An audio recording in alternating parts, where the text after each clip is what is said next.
presentaciones y charlas del día de hoy, de este miércoles 14. Es miércoles 14 hoy, ¿verdad?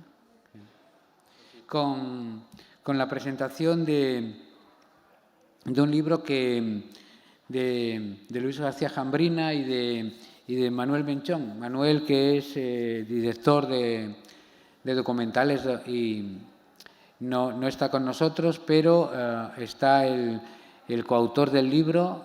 Manuel es el director del documental que se ha hecho con la misma historia que el libro refleja y que ha tenido la suerte de contar con un escritor como Luis García Jambrina, al que volveremos a ver más tarde, pero ya en su faceta de novelista, del creador del personaje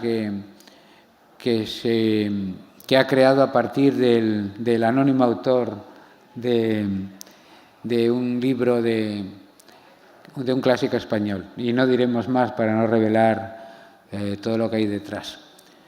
Habla de un manuscrito y estas cosas. Pero ahora estamos con uno de los libros más sorprendentes probablemente de ensayo histórico para todos los públicos lectores, que es La doble muerte de Unamuno. Yo se lo comentaba esta mañana en una rueda de prensa que tuvimos a Luis. Me sorprendió muchísimo porque cuando llegó el libro es de Capitán Swing, es muy bonito, troquelado, no sé qué, tal, que apetece. Los libros son físicos también y apetece tocarlos, al revés que los ebook, no apetece tocar nada este trasto o el otro. Y entonces, como era tan bonito, en realidad me puse a mirarlo, porque a mí Unamuno, ya desde pequeñito, como que me daba cosa, porque como su leyenda no me gusta nada, la que me contaron, pues cuando era lectura obligatoria Niebla, yo me leí el resumen y luego no me lo preguntaron en el examen, con lo cual... Y ahora, después de la lectura de este libro, voy a ir corriendo cuando todo este espectáculo acabe a leerme las Meditaciones del Quijote, porque yo soy muy fan de la novela de Cervantes y siempre me interesan los temas relacionados. Y el libro sorprende desde la primera página porque nos va a contar otra historia absolutamente diferente. Una fake news gigantesca, una niebla que nos envuelve sobre su figura, que nos contaron... todo lo contrario, nos engañaron como a chinos. No sé si esto es políticamente correcto. Nos engañaron como a tontos. Entonces,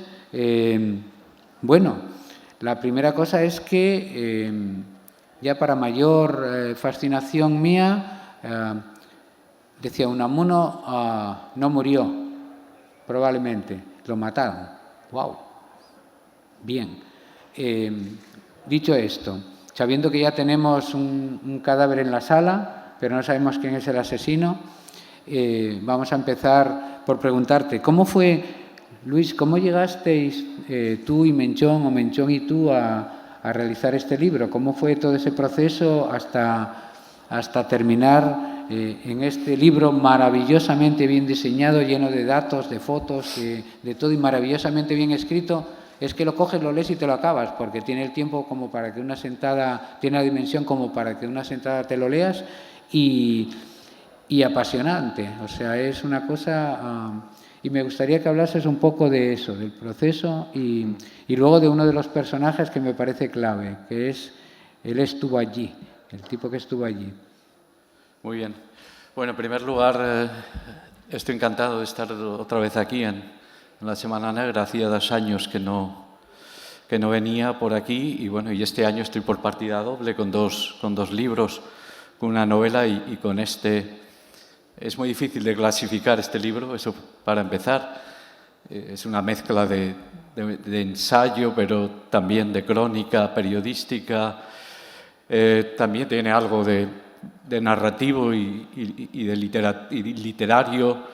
Y muchas más cosas, ¿no? Bueno, y este cruce de géneros, la verdad es que es deliberado por parte de Menchón y por mi parte, ¿no?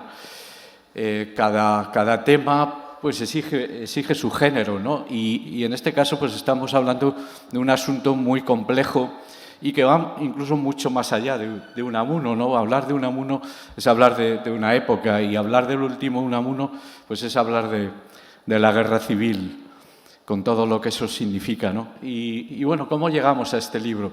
Pues un poco por azar, como muchas veces ocurren los grandes acontecimientos y los pequeños acontecimientos como este.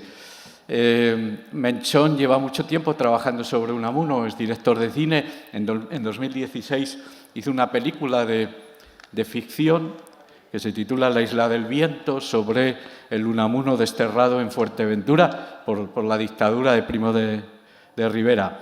Y según me ha comentado muchas veces Menchón, cuando quiso abordar en esa película los últimos meses de Unamuno y los dos sucesos clave de esos últimos meses, que son el famoso 12 de octubre en el Paraninfo de la Universidad de Salamanca y luego el momento de su muerte, el 31 de diciembre del 36, pues él leyó todo lo que pudo sobre eso y vio que el relato, tanto del 12 de octubre como el de la muerte, pues eran relatos insostenibles en una película como la que él quería hacer. Tenía problemas para rodar esos dos momentos finales de Unamuno, ¿no? Y entonces empezó a interesar por el asunto y empezó a hacer lo que hasta ese momento nadie había hecho, ni siquiera los especialistas en Unamuno, que hay muchos supuestamente por el mundo repartidos, ¿no? Ni los historiadores interesados en ese periodo. Es decir, que sobre Unamuno, sobre ese último Unamuno, pesaba fundamentalmente esa leyenda, ¿no? Esa leyenda que incluso podríamos llamar negra, ¿no? O blanca, no lo sé, sobre él, una leyenda completamente falsa. Y entonces Menchón empezó a investigar y empezó a hacer una serie de hallazgos muy interesantes que él quiso meter en la segunda película, en ese documental que se estrenó en octubre del año pasado, ¿no? ¿Cómo llegué yo a esto? Bueno, a mí también me había interesado desde hace mucho tiempo. Yo soy profesor de la Universidad de Salamanca, no soy afortunada o desgraciadamente especialista en Unamuno, pero siempre me he interesado por él y he hecho algunas cosas sobre él y he trabajado en la Casa Museo Unamuno. Ahora dirijo la revista de los cuadernos de la Cátedra Miguel de Unamuno, allí en la universidad, etc. Pero, sobre todo, en el año 2005 yo escribí un cuento sobre la muerte de Unamuno. Un cuento en el que yo me hice eco de ciertos rumores que circularon por la ciudad de Salamanca y también por alguna emisora republicana que decían que Unamuno había sido envenenado, había muerto, asesinado y concretamente envenenado. Para ese cuento que yo escribí, yo me basé en los recuerdos de una señora a la que yo no llegué a conocer, pero que era la abuela de mi editora entonces, en el año 2005, y me decía que su abuela le contaba que ella, de niña o casi adolescente, había sido vecina de Unamuno y que estaba fascinada por ese viejecillo, tenía 72 años en el momento de la muerte, con esa barba blanca, el pelo blanco, y que lo seguía por las calles de Salamanca cuando Unamuno salía a dar un paseo. Unamuno siempre fue muy andarín y muy paseante de la vida, ¿no? Y entonces ella contaba que el día en que se enteró, era vecina de Unamuno, sus padres eran vecinos, y cuando se enteró de la muerte de Unamuno, ella estaba absolutamente convencida de que lo habían envenenado. No sé si es que porque lo había oído en casa comentar o lo que fuera, el caso es que ella estaba convencida. Y así se lo contaba a su nieta que era editora, y es una mujer que desgraciadamente falleció hace unos años, muy joven. Y bueno, y ella, a través de su marido, me lo contó a mí y yo construí ese cuento, ese relato que yo publiqué en un libro del año 2005 que se titula Muertos S.A. Bueno, de ahí viene mi interés por este asunto y hace unos meses, pues gracias al rector de la Universidad de Salamanca, contactamos. Yo ya conocía brevemente a Menchón. Pues contactamos, él me habló de que se había dejado mucha investigación, muchos documentos en el tintero a la hora de montar la película. La película, si la van a ver, verán que dura algo más de 90 minutos y que con todo eso que se había dejado en el tintero, pues lo ideal sería hacer un libro que viniera a ser una especie de ampliación y profundización de la película, que además la película no está centrada en la muerte de Unamuno. Y bueno, pues hablamos de ello, sintonizamos bien y ahí empezó esta aventura que fue muy intensa porque en realidad escribimos el libro en muy poco tiempo, pero bueno, toda la base documental ya estaba hecha. Yo me la estudié bien, amplié algunas cosas, aporté algunos documentos y algunas perspectivas nuevas y bueno, y construimos el libro, que efectivamente nuestra voluntad era hacer un libro que pudiera leer cualquier persona, no era un libro destinado al mundo académico y a los especialistas. Y era un libro que se pudiera leer fácilmente, que estuviera narrado con agilidad, que tuviera tensión.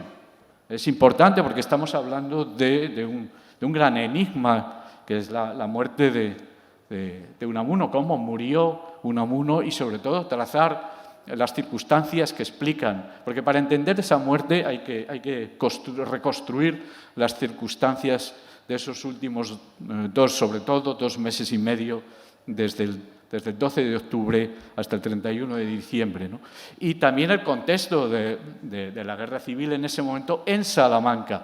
Este dato es muy importante, porque recordemos que en ese momento el cuartel general de Franco, de los sublevados, de los golpistas, estaba en Salamanca, en el palacio del obispo, al lado mismo de la Universidad de Salamanca y de la casa rectoral donde vivió durante unos años don Miguel.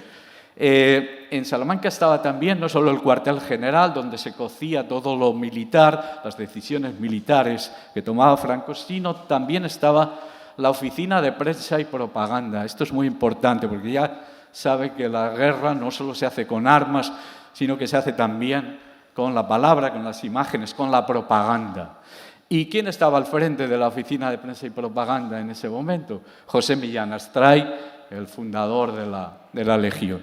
Entonces, estos datos son muy importantes porque lo primero que hay que decir, y esta es una deducción que surge de toda esa documentación que hemos manejado, que los que construyen lo que llamamos la versión oficial de la muerte de don Miguel, ese relato único hasta hace bien poco, son los que trabajan en el entorno de la Oficina de Prensa y Propaganda, que dirige con mano militar, como si fuera un cuartel, y esto lo dicen los propios, algunos de los que trabajaban ahí, José Millán Astray.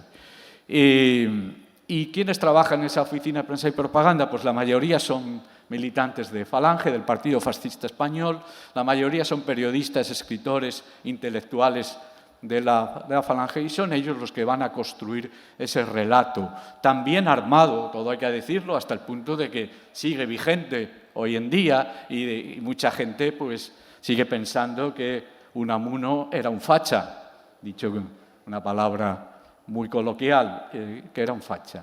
Bueno, pues todo eso es fruto de esa operación, esa gran operación de propaganda orquestada por Millán Astray y construida por escritores, algunos de ellos muy meritorios, como el famoso Ernesto Jiménez Caballero, que era la mano derecha de Millán Astray, y bueno, que es un escritor muy importante de la generación del 27. Es el primero que se hace eco de la muerte, que se hace eco públicamente de la muerte de don Miguel, en la misma noche del 31 de diciembre, una noche de celebración, etcétera, pero que la Oficina de Prensa y Propaganda no cerró esa noche. Ahí estuvieron todos trabajando durante buena parte de la noche. Decía Jiménez Caballero que esa noche en el Palacio de Anaya, que es donde estaba la Oficina de Prensa y Propaganda, no pararon de sonar las máquinas de escribir y que sonaban como ametralladoras.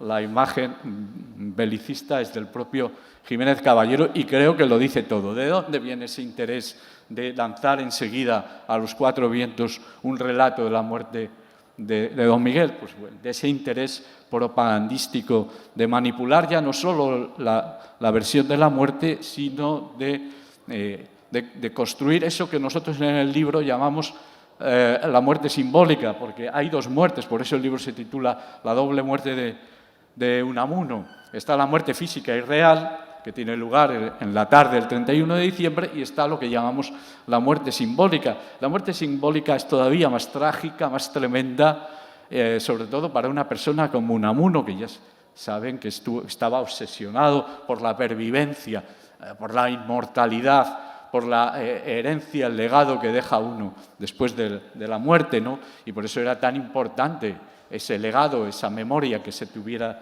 de don Miguel. Don Miguel sabía a ciencia cierta que la única pervivencia posible era permanecer en la memoria de las gentes, de los lectores y en su propia obra literaria. Por eso consagra toda su vida a construir esa obra literaria, ¿no? Y a construir su propia personalidad, ¿no? Bueno, pues hasta eso lo asesinaron a partir de esa noche del 31 de diciembre, esa muerte que llamamos simbólica, que no se circunscribe a esa noche y al día siguiente, el día del entierro, protagonizado también por los falangistas que secuestraron literalmente, y esto lo ha dicho en el documental y de viva voz uno de los nietos de Unamuno, Miguel de Unamuno Adarraga, ¿no? Cómo entraron, irrumpieron en la casa y secuestraron. Bueno, primero el velatorio lo protagonizaron y al día siguiente sacaron el féretro de la casa, no dejaron que los catedráticos de universidad participaran en ese acto, etcétera. Y luego el entierro que tuvo lugar en el cementerio de Salamanca, donde se le entierra como si hubiera sido, como si fuera uno de los suyos, como si fuera un fascista, como si fuera un caído por la causa de los sublevados. Bueno, ¿por qué hemos escrito este libro, ¿no? Ya hemos dicho un poco cómo llegamos a él, pues precisamente para tratar de contrarrestar este relato único, este relato oficial, esta gran operación propagandística. Estamos hablando de gente que pertenecía al Partido Fascista Español, a la Falange, y cuyo gran referente era nada menos que Goebbels, el ministro de propaganda de Hitler, al que citan continuamente.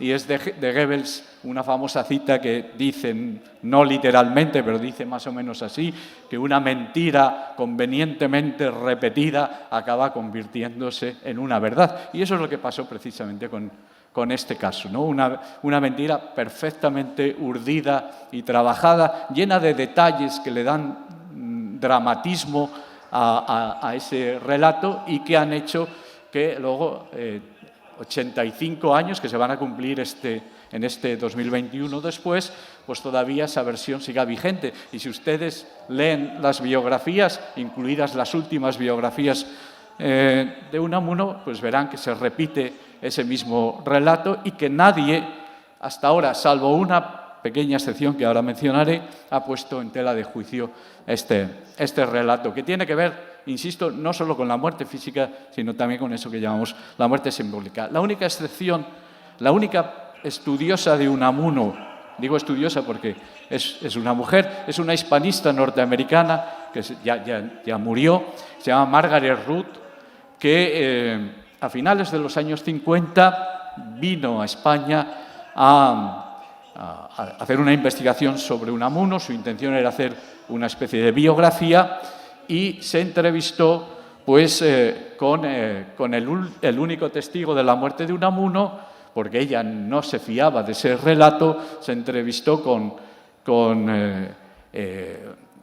la familia de Unamuno que encontró en ese momento en Salamanca, con una vecina de aquel momento, que además era la dueña del inmueble donde vivía don Miguel y su familia, con el rector de aquella época. Es la única que se permitió dudar y poner en cuestión este relato, y esta mujer es la autora de la primera biografía que existe de Unamuno, que se publicó en Estados Unidos en el año 63 y que, curiosamente, es un libro que prácticamente nadie cita y es un libro que hasta ahora no se ha traducido al español, a pesar de ser la primera biografía sobre Unamuno, y que cuenta en Estados Unidos con 2 ediciones. Bueno, entonces la intención de Menchón y mía era construir eso que nosotros llamamos un contrarrelato que desmontara pieza por pieza ese relato oficial, esa versión oficial. Es decir, no queríamos hacer una versión alternativa a la versión oficial porque sabíamos que por mucho que investigáramos nunca podríamos llegar a conocer la verdad de los hechos de lo que sucedió en esa tarde del 31 de diciembre de 1936. No hay pruebas, no hay testimonios, no hay documentos, ni siquiera se conserva el certificado de defunción, sí el acta de defunción que se supone que recoge literalmente lo que ponía ese certificado. No se hizo, por supuesto, la autopsia, que según el mejor antropólogo forense en la actualidad de España, que estuvo hace unos días aquí dando una conferencia, Francisco Echeverría, él habla de que en esa muerte hay indicios, no pruebas, pero sí indicios que podrían hacer pensar en cierta criminalidad, pero claro, él no puede decir más, no podemos decir más, porque no se ha realizado ningún análisis. Bueno, hasta ahí, en lo que se refiere a la muerte física, nosotros hemos llegado hasta ahí, hemos desmontado todo, hemos desmontado incluso las que pasan por ser las últimas palabras de don Miguel, que son una invención de ese único testigo. Una invención clara, porque no pertenecen, no son palabras que Unamuno podría haber dicho en ese momento, sino que son palabras, son frases que más bien forman parte de la ideología y del imaginario falangista y fascista de ese momento y sobre todo de ese único testigo que estaba con él, por el que me preguntabas, Bartolomé Aragón, que siempre se había dicho que Bartolomé Aragón, pues eso era un joven profesor de la Universidad de Salamanca, sí, militante de Falange, como tantos que se apuntaron a Falange en ese año 36, cuando empieza el alzamiento, o algunos en el año 33, cuando se funda esta organización, ¿no? Y nada más, los biógrafos no llegaban más. Es más, decían que era un exalumno de Unamuno, o un amigo de Unamuno. Eso lo pueden ustedes ver en algunas biografías recientes. Exalumno. Bueno, es muy fácil demostrar que no fue exalumno de Unamuno, porque para empezar, Bartolomé Aragón jamás estudió en la Universidad de Salamanca y tampoco podía haber sido alumno de Unamuno porque él estudió economía y estudió derecho, no estudió filosofía y letras. ¿Y cómo se demuestra eso? Pues simplemente mandas un email o llamas por teléfono al archivo de la Universidad de Salamanca e inmediatamente meten el nombre y saben que no se conserva nada de esta persona como alumno, sí como profesor, porque llegó a ser profesor auxiliar, se le llamaba en aquel momento, que era un sustituto de un catedrático. Entonces, bueno, y así pues hemos hecho con todas las circunstancias, aspectos que forman parte de esa versión oficial. Y hemos hablando de esas circunstancias que rodean la muerte, pues es muy importante volver sobre ese acontecimiento, sobre ese incidente del 12 de octubre en el Paraninfo de la universidad. Sobre esto se han escrito muchos libros, artículos, hay muchas versiones, cada 2 por 3 se habla de este asunto. Hay versiones para todos los gustos, unas son mitificadoras, otras desmitificadoras, unas cargan las tintas sobre ese enfrentamiento entre el representante de la cultura, que sería don Miguel, y el representante de la barbarie, que sería Millán Astray. Luego han venido otros investigadores, por cierto, de diversas ideologías, de ideologías muy diferentes, a decir que no, que ese día no pasó nada en el Paraninfo, que incluso nos muestran una foto en la que no se ve realmente nada, pero que dicen que se estaban despidiendo amigablemente Millán Astray y Unamuno. Lo cortés no quita lo valiente. Podía haber habido un tremendo encontronazo y despedirse al final cordialmente, sobre todo porque además a Millán Astray le interesaba dar esa imagen, porque lo primero que hizo Millán Astray como jefe de prensa y propaganda era silenciar lo que había ocurrido en el Paraninfo. Bueno, por fin sabemos qué ocurrió en el Paraninfo, porque contamos desde hace año y pico, desde el año 2019, contamos con un testimonio directo de una persona que estaba en ese momento en el Paraninfo y que esa misma tarde, eso fue por la mañana, él tomó notas en su casa, unas notas íntimas para él, donde hacía un resumen de lo que había pasado en el Paraninfo. Y ahí nos cuenta de manera resumida qué dijo Unamuno y cómo replicó, cómo respondió Millán Astray. Ninguno de los dos tenía que haber hablado esa mañana en el Paraninfo. Y fue un verdadero encontronazo. ¿Por qué? Porque don Miguel tuvo la valentía de mencionar en un acto que celebraba eso que se llamaba entonces el Día de la Raza, mencionar a José Rizal, que era el líder de la independencia de Filipinas, que fue fusilado en 1896. Claro, mencionar en una sala que estaba atestada de militares, muchos de ellos armados, y atestada de falangistas, estaba la mujer de Franco. Franco no estaba porque estaba en sus cosas de la guerra. Unamuno estaba como representante del jefe del Estado, que era Franco, y ahí aludió a este José Rizal. Eso, para un militar como Millán Astray, era un acto de traición, porque estaba mencionando de manera elogiosa a alguien que para un militar sublevado era un traidor y por eso había sido fusilado. ¿Qué pasaba? Que además entre Millán Astray y José Rizal había una conexión, y es que Millán Astray, su bautismo de fuego tuvo lugar a los 17 años, precisamente en la guerra de Filipinas, y Millán Astray había ido en el mismo barco a Manila que trasladaba desde España a Manila a José Rizal.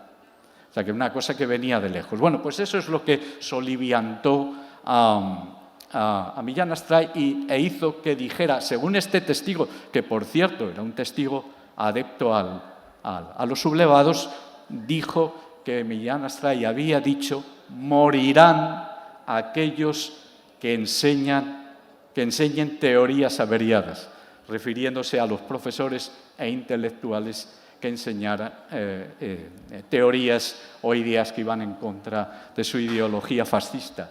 Y eso se lo grita a la cara a don Miguel. Bueno, este es el detonante de todo lo que vino después y era muy importante reconstruir también este suceso. Y ya por último, no quiero extenderme más, la última parte del libro se centra en eso que llamamos la muerte simbólica, porque la muerte, desde la perspectiva de los sublevados, no bastaba con que Unamuno desapareciera, no bastaba con que Unamuno quedara neutralizado. Luis, 4 minutos. Sino que había que destruir su memoria, su legado, su figura. Y es a lo que se van a dedicar desde esa misma noche del 31 de diciembre y durante varias décadas a lo largo de la posguerra, hasta llegar en un momento dado, y lo mencionamos en el libro, a darle el nombre de don Miguel de Unamuno a un campo de concentración que había en Madrid, en el distrito de Arganzuela, y que llevaba de esa manera tan oprobiosa y tan infamante para don Miguel, que llevaba su nombre, ¿no? Bueno, pues un poco de esto va el libro. Hay muchas más cosas, entramos en muchos vericuetos. Es un libro donde hay muchísima documentación, pero sobre todo hemos tratado de construir eso, un contrarrelato que pudiera ser leído sin plantear dificultades como las típicas notas a pie de página, etcétera, etcétera.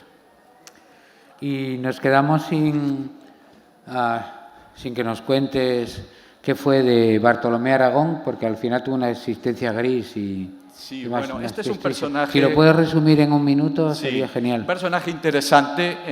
Nunca los estudiosos de Unamuno se habían molestado en trazar un perfil de esta persona. Bueno, esta persona es el que está presente en el momento que muere Unamuno. ¿Quién era? No era un exalumno, no era un amigo de Unamuno. Era una persona muy significada dentro de la Falange y dentro de los partidarios de los sublevados. Era, por ejemplo, el jefe de prensa y propaganda de la Falange de Huelva. O sea, estaba ligado al mundo de prensa y propaganda. Se había alistado voluntario en los requetés de Huelva, cuando estalla la Guerra Civil. Era director de un periódico que había confiscado la Falange a la familia de los propietarios, etcétera, etcétera. Pero ¿qué pasó después? ¿Qué fue de esta persona después de cuando termina la Guerra Civil? Porque él participó muy activamente luego en la guerra como alférez, etcétera, como intendente. Cuando acaba la guerra no vuelve a Salamanca, a sus 2 puestos de trabajo que tenía en la Escuela de Comercio y en la universidad, sino que va a desarrollar una carrera como funcionario del Estado, del nuevo Estado franquista. Va a ser lo que podríamos llamar una especie de cerebro gris del franquismo, una persona de segundo o tercer nivel que además no aparecía mucho en los medios, pero que es una pieza fundamental para la construcción de ese Estado fascista. Y sobre todo de la parte económica, porque de lo que sabía esta persona era de economía. Él había estado en la Italia de Mussolini, que es donde se había hecho fascista, y había tratado de importar para España, unos años antes de que empezara el alzamiento, eso que se llamaba el corporativismo, la economía corporativa que había aplicado Mussolini en Italia. Y eso es lo que va a tratar de hacer él a partir de los años 40 en Madrid, que es donde él pasa el resto de su vida. Y como dato un poco significativo, en el año 1968 el régimen le concede la medalla de plata del trabajo por toda su labor al servicio del régimen. Hemos leído los méritos que se aducen para esa medalla del expediente que figura en el ministerio correspondiente, en el archivo correspondiente, y no se menciona en ninguna parte la estancia que tuvo este personaje en Salamanca como profesor y su posible participación en labores en favor de los sublevados. Eso se ha borrado totalmente, lo cual resulta muy significativo. Bueno, pues, diablos, esto es complicado de narices. Sí, quitarse esto. Es un libro sorprendente, maravilloso, súper bien hecho, lleno de fotografías de la época, de documentos estupendos. Una historia que seguramente, como me pasa a mí, no conocía en toda su extensión y que me va a ayudar a leer a Unamuno, cosa que no había hecho, como os decía. Bueno, vamos a volver a ver dentro de un rato a Luis presentando su faceta de novelista. De momento os recomiendo totalmente este libro y va a estar firmándolo dentro de muy poco tiempo en la caseta de firmas. Y bueno, te despedimos en esta primera parte de tu intervención, como solemos hacer en la Semana Negra, dar las gracias con un fuerte aplauso. Gracias, Luis. Gracias a todos y gracias a ti.